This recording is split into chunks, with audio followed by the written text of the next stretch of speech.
Level 1. The private. You're 18. You're eating breakfast when the letter arrives. Brown envelope, ohms in the corner. Your mother reads it twice, then puts the kettle on because she doesn't know what else to do. 3 weeks later, you're standing in a barracks with 40 other boys who've never held a rifle. They shave your head. They hand you a uniform that doesn't fit.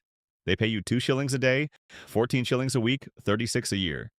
An American private earns nearly 3 times what you do. You don't complain. Complaining gets you noticed. 6 weeks of basic training. Then 14 more weeks learning to be infantry. They give you a Lee-Enfield rifle, a spike bayonet, a steel helmet that weighs 2 pounds, and wool battle dress that soaks up rain like a sponge. You learn to dig a slit trench in 20 minutes. You learn to eat bully beef cold from a tin. You learn that the bin gun jams if you don't clean it every night. Then they ship you to Normandy. You're in a rifle company now. 120 men. You make up 20% of the battalion strength. You will take 70% of the casualties. The first time artillery falls, your bowels turn to water. Nobody mentions it. Half the platoon did the same. By August 1944, all 7 British infantry divisions in Normandy have lost 3/4 of their original men. The math isn't complicated. In an infantry rifle company, survival is a coin flip. You keep your head down. You watch the man next to you catch shrapnel in the throat. And 20 minutes later, you're eating your rations because the sergeant says you need to eat. You carry a photograph in your breast pocket. Her name is Mary or Joan or Dorothy. You haven't written home in 3 weeks. What would you say? Dear Mom, watched a man drown in his own blood today. Weather's been fine. The Army censors your letters anyway. They black out anything real. Level 2. Lance Corporal. You survived 6 months. Someone noticed. Now you're second in command of a section. 10 men. Your pay jumps to 3 shillings, 3 pence. A 62% raise for 200% more responsibility. Your job is the Bren Gun Group. 3 men, 1 light machine gun, 500 rounds. When the section attacks, you provide covering fire while the rifle group advances. Your hands shake when you load the magazine. You tell yourself it's the cold. If the corpo gets killed, you take command. If the section gets pinned down because you're suppressing the wrong position, those deaths are on you. You're 19 years old. The promotion came fast. That's because NCO casualties run high. The Germans know what a lance corporal looks like. They know you give orders. In combat, that makes you a target. You don't wear anything different, but somehow snipers find you anyway. Level 3. Corporal. You command the section now. 8 to 10 men, 4 shillings a day. You carry a Sten submachine gun, which marks you as leadership, which marks you for death. Some corporals ditch the Sten and carry a rifle instead. You decide whether that's cowardice or wisdom. Your mouth goes dry before every assault. You can't swallow. You go anyway. You lead the rifle group forward while the Bren group covers. You make decisions in seconds that determine who lives. You write letters to mothers. Your son died bravely. You don't mention that he died screaming or that he died for a hedro you abandoned the next morning. The Army doesn't want those details, neither do the mothers. In peacetime, reaching corporal takes years. In Normandy, capable men make it in 6 months because the capable men ahead of them are dead. Level 4. Sergeant, you're the platoon sergeant now. Second in command of 36 men, 6 shillings a day. 3 times what a new private earns. You get access to the sergeant's mess, better food, alcohol, a place to sit that isn't mud. Your wife sends letters. You read them by torchlight in a slit trench. She writes about rationing in the Anderson shelter and whether you'll be home for Christmas. You write back about the weather. You never mention the faces. The platoon commander is a second lieutenant.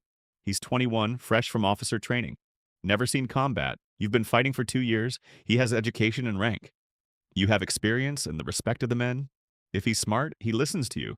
If he's not smart, he's dead within a week and you're commanding the platoon anyway. When the lieutenant dies, you take over. No ceremony, no paperwork, just 36 men looking at you for orders while mortar rounds drop. You're the one who keeps the platoon alive while the Army feeds you replacement lieutenants who last an average of 3 weeks. Level 5. Warrant Officer. Regimental Sergeant Major. The highest rank an enlisted man can reach. 12 shillings a day, 1 per battalion. You hold a royal warrant, not a commission. On the parade ground, even officers follow your commands. You've served through every enlisted rank. You've buried men you trained. You've watched boys become soldiers and soldiers become corpses. The standing orders say the discipline and good conduct of the company depend upon your zeal, ability, and integrity. In practice, you keep 800 men functioning, while the officers make decisions that get them killed. Some warrant officers receive late entry commissions. They become officers, but the old money regiments never quite accept them. You're a temporary gentleman now, which means you're not really a gentleman at all. Level 6, second lieutenant. You're 21. You earn 11 shillings a day. You command a platoon of 37 men. Most of them are older than you. Your platoon sergeant has more combat experience than you will ever accumulate because you won't live long enough to accumulate it. In Normandy, junior infantry officers have a 1 in 10 chance of surviving unscathed. 1 in 10. The casualty rate for second lieutenants is 204 per thousand, 4 times the rate for captains, 6 times the rate for generals. You die at these rates because you lead from the front. You carry a pistol instead of a rifle. You read maps, which makes you stand still. German snipers are trained to identify the man giving orders. Level 7. Captain, you command a company now. 120 to 150 men, 16 shillings, 6 pence daily. You've survived long enough that survival itself is suspicious. Most of the men you trained with are dead. By 1944, some company commanders are 23 years old, leading 150 men into combat, writing condolence letters by candlelight, deciding which platoon takes point, knowing that taking point means taking casualties. You wanted promotion. Promotion found you. Now you understand that every step up is a step deeper into a machine designed to consume men. Level 10. Field Marshal. You command armies, hundreds of thousands of men, entire theaters of war. Your decisions cascade across continents. History will remember your name. Whether as hero or butcher depends on who wins. Montgomery commanded the 8th Army at El Maine. 190,000 men attacking across a 40-mile front. A barrage from nearly 1,000 guns. 13,560 casualties. Churchill said, "Before Almaine, we never had a victory. After Alamein, we never had a defeat." What Churchill didn't mention was that 2,350 of those casualties were dead.